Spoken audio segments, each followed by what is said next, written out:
있습니다. 아멘, 아멘.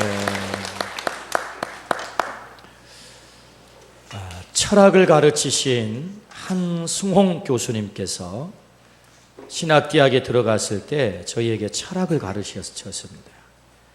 근데 그 철학을 가르치시면서 한 교수님께서 계속해서 강조하셔서 사용했던 단어가 있는데 그것은 정체성이라고 하는 단어였습니다. 아이덴티티, 정체성. 고등학교 다닐 때까지만 해도 선생님들이 그 단어를 별로 사용을 안 했던 것 같아요. 제가 워낙에 좋은 고등학교를 나와서 그랬는지 모르겠지만 선생님들이 이 정체성이라는 단어를 별로 사용을 안 하셨어요.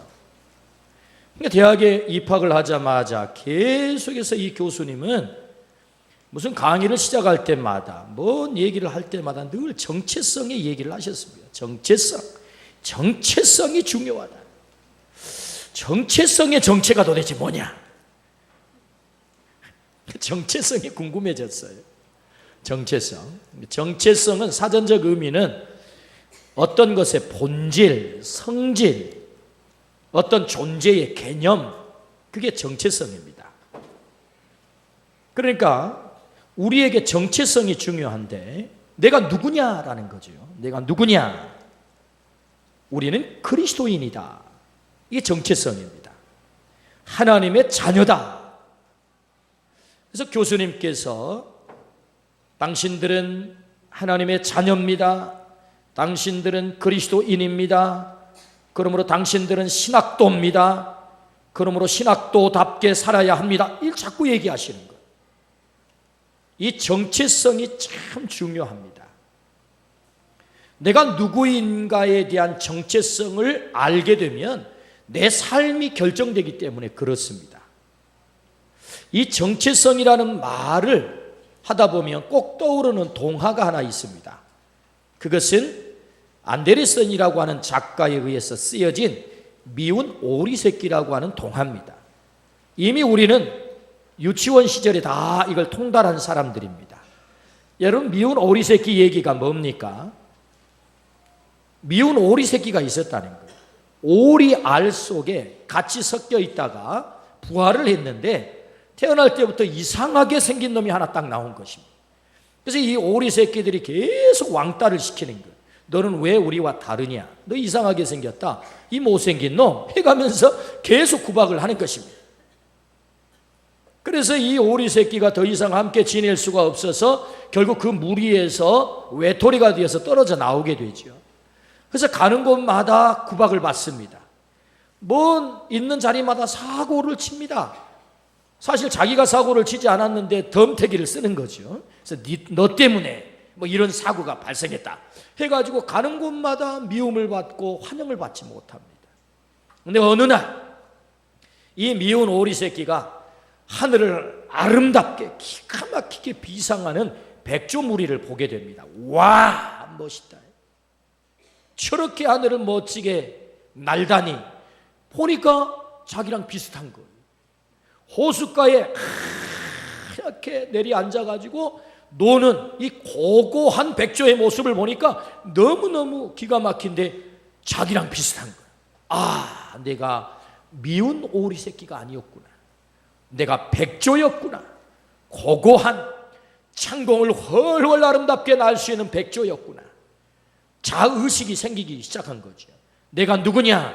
나는 미운 오리새끼가 아니라 백조였다. 이것이 안데르센 작가가 쓴 미운 오리새끼 줄거리입니다. 여러분, 이 안데르센이라고 하는 이 작가가 우리에게 전하려고 하는 이 동화의 메시지가 뭡니까? 너는 미운 오리새끼가 아니야. 사고뭉치가 아니야. 사람들로부터 미움받고 구박덩어리로 살아가는 그런 존재가 아니야. 너라고 하는 존재는 이 세상에 둘도 없는 가장 멋진 고고한 아름다운 백조와 같은 고상한 존재야.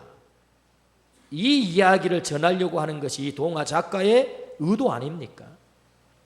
그러니까 이 미운 오리새끼가 자기의 정체성을 정확하게 알고 그때부터는 더 이상 미운 오리새끼가 아닌 고고하고 아름답고 창공을 멋지게 나는 그런 백조로 살았다. 그런 얘기 아니겠습니까? 정체성 대단히 중요합니다. 오늘은 말씀의 제목이 그리스도인의 정체성입니다. 내가 누굽니까? 그리스도인입니다. 그러면 그리스도인은 어떻게 살아야 됩니까? 그걸 우리에게 말씀하시려고 하는 것입니다. 그러므로 오늘 성경을 통해서 들려주신, 하나님의 말씀을 통하여 들려주신 내가 누구냐, 이 정체성을 정확하게 깨닫고 그리스도인으로서 삶을 사시기를 주의 이름으로 축원합니다. 아멘. 오늘 본문을 들어가 보면, 오늘 본문은 더들로라고 하는 변호사가 바울 사도를 벨릭스 가카에게 고발하는 고발장 내용입니다. 벨릭스 가카여, 이 자로 말할 것 같으면 하면서 고발하는 내용입니다. 에베소 교회 장로들이 바울 사도를 참으로 사랑했습니다. 절대로 예루살렘에 올라가지 마세요. 올라가면 잡혀서 당신 죽습니다. 그러니 제발 올라가지 마세요라고 에베소 장로님들이 눈물을 흘리면서 바울을 붙잡았습니다. 그때 바울 사도는 사도행전 20장에 이렇게 말씀합니다. 나의 달려갈 길과 주 예수께 받은 사명, 하나님의 은혜의 복음을 증거하는 일을 마치려면 나의 생명을 조금도 귀한 것으로 여기지 않겠습니다. 아멘. 나는 올라갈 것입니다. 복음을 위해서라면 내 목숨을 내놓을 것입니다 라고 그는 당당하게 말하고 예루살렘에 올라가지요. 근데 예루살렘에 올라가서 그만 체포를 당했습니다. 그리고 그는 저 가이사라에서 팔레스타인을 통치하고 있는, 가이사랴 지역에서 통치하고 있는 벨릭스 가카 앞에 끌려가게 된 것입니다. 벨릭스는 당시에 팔레스타인을 통치하는 총독이었습니다. 그럴 때 이 예루살렘에서 바울 사도를 체포하도록 충동질을 했던 대제사장과 장로들과 그리고 많은 사람들이 내려와 가지고 가이사라까지 쫓아 내려와 가지고 더둘로라고 하는 변호사를 사서 바울 사도를 고발하는 내용이 오늘 본문의 내용입니다. 그런데 이 더둘로의 고발의 내용을 들여다보면 참으로 기가 막힌 내용입니다. 바울 사도가 어떤 존재인지, 세상은 바울 사도를 뭐라고 보았는지, 뭐라고 이야기했는지를 정확하게 보여주는 내용입니다. 오늘 본문의 내용은 바울 사도를 아주 부정적으로 표현하고 있지만, 이 부정적으로 표현한 이 내용 속에 오늘 그리스도인은 어떻게 살아야 되는지 그 정체성을 정확하게 가르쳐주고 있는 것이다. 그러므로 오늘 말씀을 통해서 내가 그리스도인으로서 어떻게 살아야 되는지를 깨닫고 오늘 우리 모두가 그리스도인으로 성공적 삶을 사시기를 주의 이름으로 축원합니다. 그렇다면 오늘 그리스도인의 정체성, 우리는 어떻게 살아야 됩니까? 오늘 5절 말씀을 같이 읽습니다. 5절입니다. 우리가 보니 이 사람은 전염병 같은 자라 천하에 흩어진 유대인을 다 소유하게 하는 자요 나사렛 이단의 우두머리라. 아멘. 오늘 이 말씀에 보면 고발장이라고 그랬습니다. 변호사 더들로가 바울 사도를 고발하는데 어떤 내용을 가지고 고발합니까? 이 사람은 전염병과 같은 자입니다. 첫 번째 고발 내용. 두 번째, 천하 유대인들을 다 소유하게 하는 자입니다. 세 번째, 이단, 나사렛 이단의 우두머리, 괴수입니다. 이것이 고발 내용입니다. 오늘 첫 번째, 바울 사도가 어떻게 고발을 당합니까? 전염병과 같은 자입니다. 로이모스, 헬라 말로는 로이모스, 이 전염병은 마치 패스트, 흑사병과 같습니다. 그런 얘기입니다. 여러분, 당시에 유럽에 이 패스트, 흑사병이 휩쓸고 지나가면 거의 사람들이 살아남지 않았습니다. 모두가 죽었습니다. 어마어마하게 무서운 질병이 바로 이 로이모스 패스트, 흑사병입니다. 근데 바울 사도가 누굽니까? 바로 이렇게 위험한 인물이라는 거예요. 사람들을 죽이는 그런 전염병과 같은 자가 바울입니다 라고 고발을 당했습니다. 그러면 이 더둘로, 변호사 더둘로의 고발이 정당한 것입니까? 사실은 터무니없는 고발이죠. 여러분, 바울 사도가 가는 곳마다 무슨 사람을 죽였습니까? 사람을 못 살게 했습니까? 사람을 곤란하게 만들었습니까? 그렇지 않습니다. 사실은 바울 사도를 대적하고 적대하는 세력, 예수 그리스도를 반대하는 사람들에게는 바울 사도가 마치 전염병처럼 보였지만 사실은 바울 사도가 가는 곳마다 생명이 살아난 줄로 믿습니다. 생명 파괴가 아니라, 생명 죽음이 아니라 생명이 살아났다는 거죠.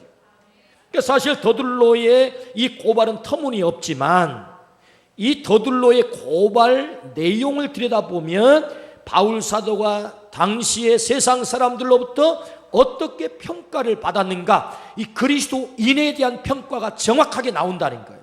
어떻게? 전염병자다. 대단히 부정적인 얘기입니다. 그러나 여러분, 바울 사도는 맞습니다. 전염병자입니다. 어떤 전염병입니까? 예수 그리스도를 전염시키는 예수 바이러스를 퍼뜨리는 전염병자다. 할렐루야. 기가 막힌 얘기입니다. 바울 사도가 퍼뜨린 것은 생명을 퍼뜨렸습니다. 예수님을 퍼뜨렸습니다. 그러므로 바울 사도가 가는 곳마다 어둠이 사라졌습니다. 절망이 사라졌습니다. 죽음이 사라졌습니다. 사망이 사라졌습니다. 거기 생명이 생겼습니다. 소망이 생겼습니다. 예수 그리스도를 바이러스로 퍼뜨렸던 바울 사도가 가는 저 고린도, 음행으로 가득 찼던 고린도 도시가 깨끗한 도시가 된 거예요. 아데미 신으로 가득 차 있었던 에베소 도시가 바울 사도가 예수 그리스도를, 진리 되신 예수 그리스도를 들고 들어갔을 때 그 에베소 도시가 진리로 가득 찬 줄로 믿습니다. 예수 그리스도를 안고 갔던 바울 사도가 저 안디옥이라고 하는 도성에 갔더니 안디옥이 세계를 선교하는 선교의 도시가 된 줄로 믿습니다. 예수 바이러스를 그 도시에, 그 동네에 퍼뜨렸더니 그곳이 생명으로 바뀌었다. 여러분, 예수 그리스도를 바울 사도가 저 로마에 가지고 갔더니 로마가 변한 줄로 믿습니다. 그 변화된 로마를 통해서 세계가 복음화가 됐다. 할렐루야. 그래서 그 유명한 역사가 토인비는 바울 사도가 밟는 걸음마다 세계를 변화시키는 발걸음이었다라고 평가를 했습니다. 정확한 평가입니다. 그러므로 여러분, 예수 그리스도를 전했던 바울 사도, 그는 전염병자였습니다. 어떤 전염병자요? 예수 바이러스를 퍼뜨렸던 전염병자.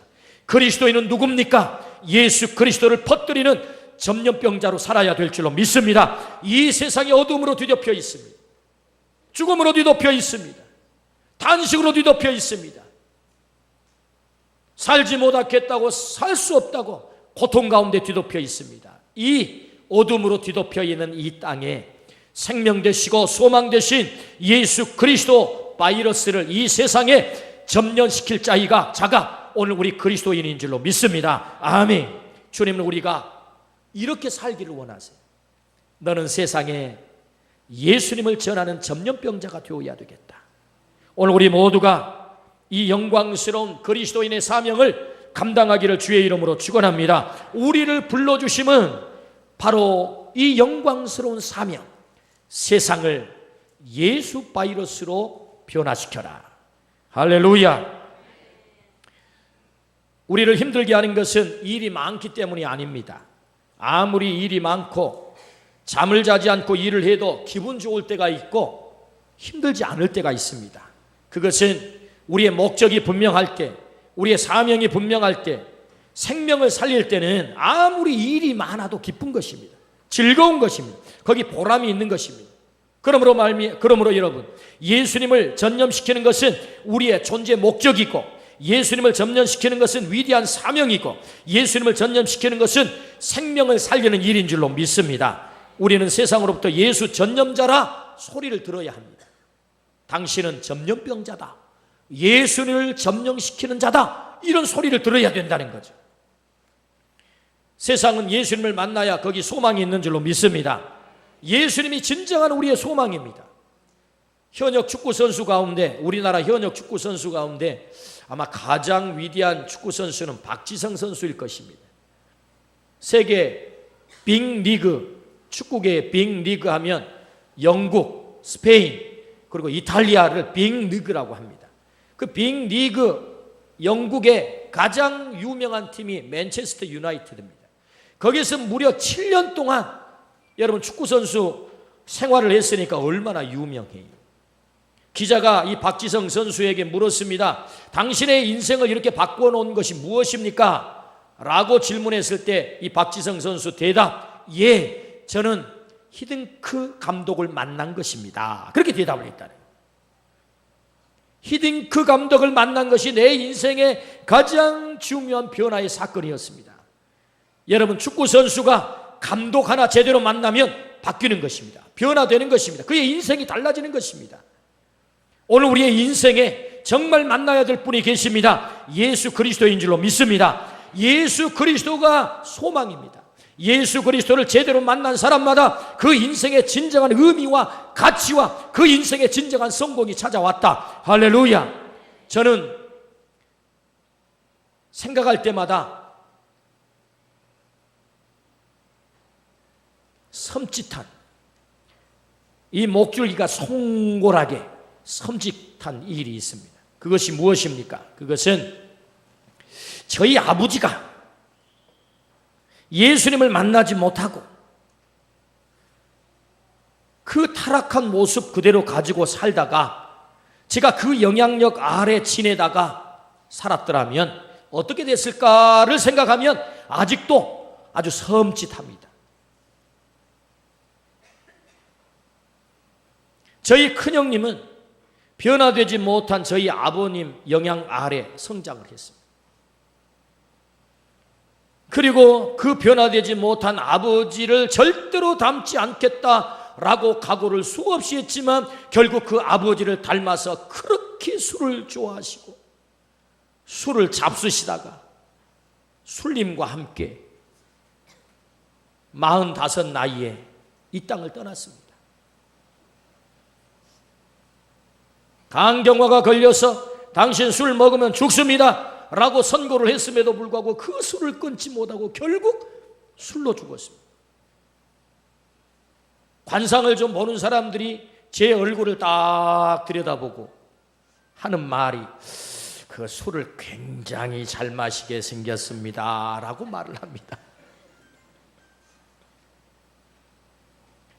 변화되지 못한 저희 아버님, 예수님을 만나지 못했던 저희 아버지, 그 타락하며 살아갈 때 모습 속에서 제가 그대로 살았다면 아마 저도 저희 형님처럼 똑같은 그 영향력 아래서 똑같이 그 관상쟁이의 말처럼 그렇게 살다가 45세 벌써 이 땅 떠났을지 모릅니다. 그런데 우리 아버님께서 예수님을 만나시고 변화가 되시고 변화된 모습 아래서 저는 어린 시절을 보내게 됩니다. 그러므로 그 예수 그리스도를 제 가슴 속에 심어주시고 우리 아버지를 변화시킨 그 예수 그리스도, 그 예수 그리스도를 만남으로 소망을 가져왔던 저희 가정, 저는 그 영향력 아래 살면서 오늘 그 예수 그리스도로 인하여 행복하게 살아가는 목사가 된 줄로 믿습니다. 아멘. 예수를 만나야 소망이 있는 것입니다. 예수님을 만나지 못하면 소망이 없습니다.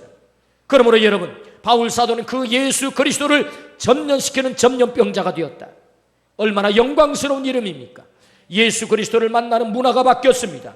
예수 그리스도를 만나는 민족이 바뀌었습니다. 예수 그리스도를 만나는 역사가 바뀌었습니다. 예수 그리스도를 만나는 가문이 바뀌었습니다. 예수 그리스도를 만나는 가정이 바뀌었습니다. 예수 그리스도를 만나는 그 개인이 변한 줄로 믿습니다.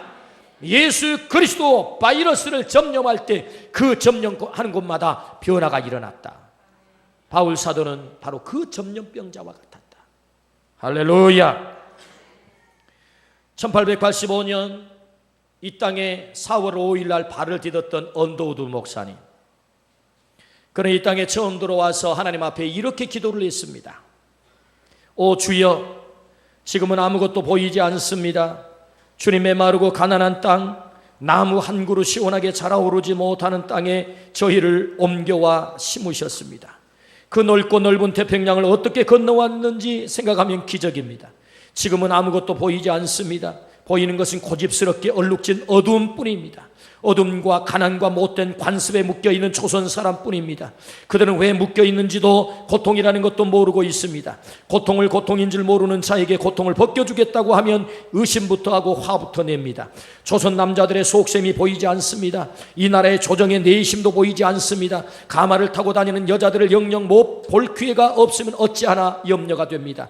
조선의 마음이 보이지를 않습니다. 그리고 저희가 해야 할 일이 보이지 않습니다. 그러나 주님 복종하겠습니다. 겸손하게 순종할 때 주께서 일을 시작하시고 그 하시는 일을 우리의 영적인 눈이 볼 수 있는 날이 있을 줄을 믿나이다. 믿음은 바라는 것들의 실상이요 보지 못하는 것들의 증거이니라고 하신 말씀을 따라 조선의 믿음의 앞날을 볼 수 있게 될 것을 믿습니다. 지금은 우리가 서양 귀신 양귀자라고 손가락질을 받고 있사오나 저희가 우리 영혼과 하나인 것을 깨닫고 하늘나라 한 백성 한 자녀임을 눈물로 기뻐할 날이 있음을 믿나이다. 학교도 없고 그저 경계와 의심과 멸시와 천대만이 가득한 곳이지만 이곳이 머지않아 은총의 땅이 되리라는 것을 믿습니다. 주여 오직 제 믿음을 지켜주소서. 이것이 언더우드 목사님이 이 땅에 1885년 4월 5일 제물포항에 발을 딛고 처음 했던 기도. 이 땅은 어둠의 땅, 소망이 없는 땅, 도대체 소망이 보이지 않는 땅. 그러나 이 땅에 예수 그리스도로 인하여 은총이 넘칠 것을 믿습니다. 소망이 넘칠 것을 믿습니다. 언더우드 목사님 서양 귀신이라고 하는 모멸을 들으면서 손가락질을 받으면서 핍박을 받으면서 목숨을 내놓고 그 고통의 세월을 보내면서 예수 그리스도의 바이러스를 한 사람 한 사람에게 증거했을 때 이 땅, 대한민국, 한국 땅에 소망이 생긴 줄로 믿습니다. 그리스도인은 어떻게 살아야 됩니까? 예수 그리스도를 바이러스를 전하는 자가 되어야 한다. 예수 그리스도를 전념시키는 자, 그것이 그리스도인의 정체성이다. 오늘 하나님께서 우리에게 만나게 하는 사람이 있습니다.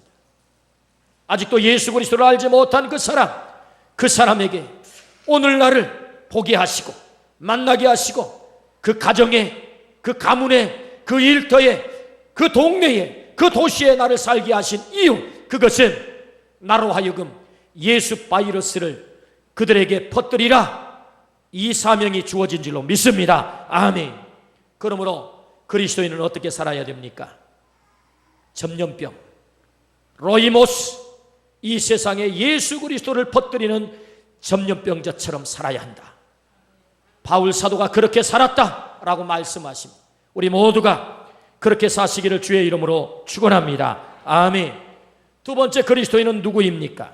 오늘 5절 말씀을 한번 보겠습니다. 5절. 우리가 보니 이 사람은 전염병 같은 자라 천하에 흩어진 유대인을 다 소요하게 하는 자요 나사렛 이단의 우두머리라. 할렐루야.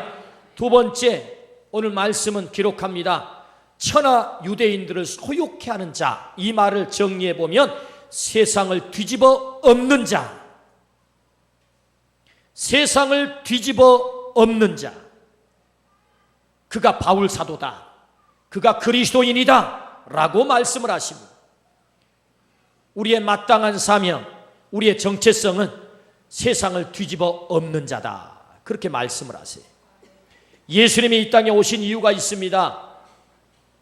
창조 질서를 깨뜨려버리고 타락함으로 말미암아 창조 질서를 깨뜨려버리고 죄의 질서 아래 살아가는 그 사람들을 건지기 위해서 예수님께서 이 땅에 오십니다. 이 땅에 오셔서 예수님이 하신 일은 세상의 죄로 타락해버린 하나님의 창조 세계, 창조 질서를 잃어버리고 어둠으로 뒤덮여 있고 사망으로 뒤덮여 있는 이 세상의 질서를 뒤집어 엎는 것입니다. 그래서 예수님께서 오셔서 하시는 일은 세상은 원수를 미워하라 그렇게 말합니다. 세상은 복수하라 그렇게 말합니다. 그러나 예수님은 이 땅에 오셔서 세상을 뒤집어 엎습니다. 어떻게 해요? 원수를 미워하지 말고 원수를 사랑하라 그렇게 말하는 거예요. 우리가 소시적에 무협지를 좋아했습니다. 무협지에 빠지면 헤어날 길이 없습니다. 여러분, 무협지의 주제가 뭐예요? 다 천편일률적으로 인과 응고, 복수입니다. 복수. 어느 날 아버지를 못된 놈이 와가지고 죽였습니다. 꼬맹이 그 아들이 마음에 복수, 앙심을 품습니다. 너 언젠가 내가 힘 생기고 너 죽인다. 그래서 산속에 들어갑니다. 그래가지고 유명한 스승을 찾아가가지고 구박을 받아가면서 내가 반드시 당신의 문화에서 배워야 됩니다. 그래가지고 이런 구박을 받아가면서 드디어 그 문화생이 돼가지고 그래서 권법을 배우고 무술을 배웁니다. 드디어 세월이 지나갑니다. 이제 스승이 말합니다. 야, 너 하산하라. 드디어 하산을 합니다. 무예를 다 익힌 다음에 그리고 찾아갑니다. 어디를? 아버지 죽인 원수를. 그래가지고 원수를 만나가지고 짱짱짱 해서 그걸 해칩니다. 끝. 이 무협지 끝입니다. 세상은 복수하라는 거예요. 원수 갚으라는 거예요. 그러나 예수님은 말씀합니다. 원수를 사랑하라. 할렐루야. 세상의 가치관을 뒤집는 것입니다. 오른뺨을 대거든 왼뺨을 돌려대라. 뺨을 치면 왼뺨을 돌려대라고 말씀하세요. 세상은 뭐라고 말합니까? 너는 2대 더 때려라. 그렇게 얘기하죠. 예수님은 말씀합니다. 아니야. 오른뺨을 때리거든 왼뺨도 돌려대라. 할렐루야. 겉옷을 달라고 하면 속옷까지 주어버려라. 오리를 가자고 하면 십리를 가주어라. 높아지고자 하면 낮아져라 말씀하세요. 겸손한 자가 오히려 높아지게 된다. 섬기는 자가 큰 자가 된다. 세상의 가치관을 완전히 뒤집는 것입니다. 예수님이 이 땅에 오셔서 하신 일이 뭐예요? 뒤집어 엎는 거예요. 세상의 가치관을 뒤집어 엎는 것입니다. 세상의 방법을 뒤집어 엎는 것입니다. 오늘 그리스도인은 어떻게 살아야 되는 것입니까? 세상을 뒤집어 엎는 자, 소유하는 자다. 바울 사도가 어떻게 고발을 당합니까? 저 인간은 세상을 뒤집는 인간입니다. 오늘 우리가 어떻게 살라고 주님이 말씀합니까? 세상을 뒤집어 엎는 자, 예수 그리스도의 가치관으로, 하나님의 가치관으로, 성경의 가치관으로 세상을 뒤집어 엎는 자들이 되기를 주의 이름으로 축원합니다. 아멘. 그것이 우리 그리스도인의 삶이다. 똑같이 세상 사람들과 그 가치관을 가지고 타협하며 함께 마치 냇가에 죽어 헤엄치지 못한 채 물결을 거슬러 올라가지 못한 채 배가 둥둥 나와 떠내려가는 죽은 고기가 아니라 세상을 거스르는 고기, 그가 그리스도인이다 라고 말씀을 하세요. 세상을 뒤집어 엎는 자, 그가 그리스도인이다. 오늘 우리 모두가 세상을 뒤집어 엎기를 주의 이름으로 축원합니다. 아멘. 그리스도인의 정체성 두 번째, 나는 누굽니까? 너는 세상을 뒤집어 엎는 자야 라고 주님이 말씀하세요. 예수님만이 세상을 뒤집어 엎을 줄로 믿습니다. 우리는 이렇게 말합니다. 나는 힘이 없는데요, 나는 약한데요, 내가 나이가 많은데요, 내가 어떻게 세상을 뒤집어 엎을 수 있습니까? 아닙니다. 우리가 약해도, 우리가 부족해도 예수 그리스도가 내 속에 들어오셔서 내 삶을 뒤집어 엎었다면 나를 통하여서 하나님은 동일하게 이 세상도 그렇게 뒤집어 엎을 줄로 믿습니다. 내 힘이 아닙니다. 예수 그리스도의 능력입니다. 2005년도에 우리나라 전국을 대상으로 해서 크리스찬 비율을, 이 지도를 작성을 했어요. 이게 복음화 지도, 어느 지역이 몇 퍼센트가 복음화가 됐는가, 이 지도를 작성을 했다고요. 근데 놀랍게도 영남 지역은요, 복음화율이 10%가 넘지를 않습니다. 우리나라 평균 복음화율이 20에서 25%입니다. 놀라운 것은 영남 지역은 10%가 되지 않는 거예요. 사람들이 연구를 했어요. 왜 이런가? 거기는 불국사가 있고 무슨 통도사가 있고 유명한 뭐 대구 팔공산에 무슨 절이 있고 뭐 그래서 불교 영향권에 있기 때문이다. 물론 그런 원인도 있지만 근현대사, 복음이 들어오는 그 역사를 우리는 근현대사라고 그러잖아요. 그 어간에 사실은 영남은 계속 기득권을 가지고 있어요. 이 땅의 기득권을. 이 기득권을 가진 사람의 특징이 무엇입니까? 세상이 뒤집어지는 것을 원치 않는 것입니다. 예수 그리스도의 복음이 들어가면 거기는 뒤집어지는 역사가 일어나요. 자기 것을 내놔야 되는 것입니다. 기득권을 포기해야 되는 것입니다. 그러나 기득권을 잡고 있는 사람들은 그걸 포기하지 않아요. 여러분, 예수님께서 왜 바리새인을, 제사장을, 서기관을 계속 신랄하게 비판합니까? 예수 그리스도를 받아들이지 않는 거예요. 그들이 누굽니까? 당시 유대사의 기득권을 가진 자들이. 그래서 예수님을 믿지 않아요. 하나님을 믿지 않아요. 그래서 비난하는 것입니다. 그래서 비판받는 것입니다. 그러니까 기득권을 갖고 있다는 것은 복음을 받아들일 가능성이 약한 거예요. 해서 아마도 영남권에는 상대적으로 복음화가 덜 되지 않았나, 그렇게 연구를 합니다. 그러나 상대적으로 호남 쪽은요, 복음화율이 상대적으로 더 높아요. 특별히 여수, 순천 30%가 넘습니다. 군산도 역시 마찬가지고. 우리나라에서 최고로 복음화율이 높은 곳이 어디냐? 신안섬 지역입니다. 여러분, 신안섬 지역은요, 섬은 미신을 많이 섬깁니다. 그런데 놀랍게도 36%가 넘는 거예요. 복음화율이. 어떻게 이렇게 36%가 넘었느냐? 그 가운데 더 놀라운 것은 신안섬 가운데 증도면은요 90% 이상이 복음화가 된 거예요. 놀랍잖아요? 어떻게 이런 일이 가능할까? 그것을 연구해 보니까 여러분 거기에는 문중경 전도사님이라고 하는 연약한 한 여인 때문에 신안 지역이 이렇게 복음화가 활성화됐다는 거예요. 17살의 암태 출신인 문중경이라고 하는 이 여인이 시집을 갔는데 첫날 밤에 남편에게 쫓겨나요. 생과부로 그는 살아요. 삭바느질을 하며 한 맺힌 여인의 인생을 그는 살게 됩니다. 참으로 약하고 보잘것없고 고통스러운 쫓겨난 환영받지 못한 여인. 어느 날 전도자가 그에게 전도를 합니다. 그는 전도자의 인도를 받고 이성봉 목사님이 집회하시는 자리에 와서 은혜를 받고 예수 그리스도를 영접하게 돼요. 이 한 많은 여인의 마음속에 예수님이 들어오는 순간 뒤집어지는 역사가 나타나요. 변화의 역사가 나타나는 거예요. 내가 이대로 이 인생을 살 수 없다. 그는 공부하기 시작합니다. 성경을 배우기 시작합니다. 그리고는 신안섬 지역을 돌아다니면서 복음을 전하기 시작하네요. 무려 신안섬 지역에 이 문중경 이 여인 때문에 100개의 교회가 생겨나게 돼요. 할렐루야. 뿐만 아니라 그가 목회했던 전도사님으로 목회했던 증도라고 하는 섬에는 90%가 이 전도사님의 영향하에 복음화가 되는 거예요. 어떻게? 내가 힘이 없습니다. 나는 약합니다. 나는 할 수 없습니다. 많은 배우지 못했습니다. 그래서 나는 세상을 뒤집어 엎을 수 없습니다라고 말하는 자들에게 오늘 주님은 문중경 전도사님을 우리에게 등장시켜서 아니다. 네가 약해도 내가 너와 함께하면 너는 세상을 뒤집어 엎는 자야. 할렐루야. 말씀하는 것입니다. 우리가 할 수 있습니다. 우리도 그렇게 살 수 있습니다. 내가 약해도 부족해도 대신 우리가 세상을 뒤집어 엎을 때 반드시 우리가 염두에 둬야 되는 것이 있습니다. 그것은 핍박이 있다는 것입니다. 세상에 공격이 있다는 것입니다. 바울 사도는 세상을 뒤집어 엎는 이 거룩한 사명을 감당하다가 여러분 39대 매를 5번씩이나 맞습니다.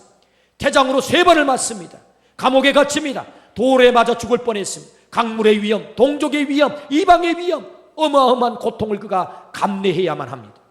세상은 우리가 하나님의 가치관으로 살려고 하면, 예수 그리스도의 가치관으로 살려고 하면 세상은 우리를 공격할 것입니다. 정직하면 손해봅니다. 진리를 따라 살면 세상으로부터 고통이 있습니다. 그러나 거기가 끝이 아닙니다.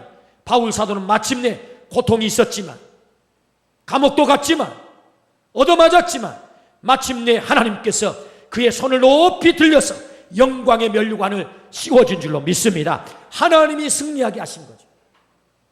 오늘 우리가 세상을 뒤집어 엎는 그리스도인으로 살 때 세상에 공격이 있습니다. 아픔이 있습니다. 그러나 이겨내십시오.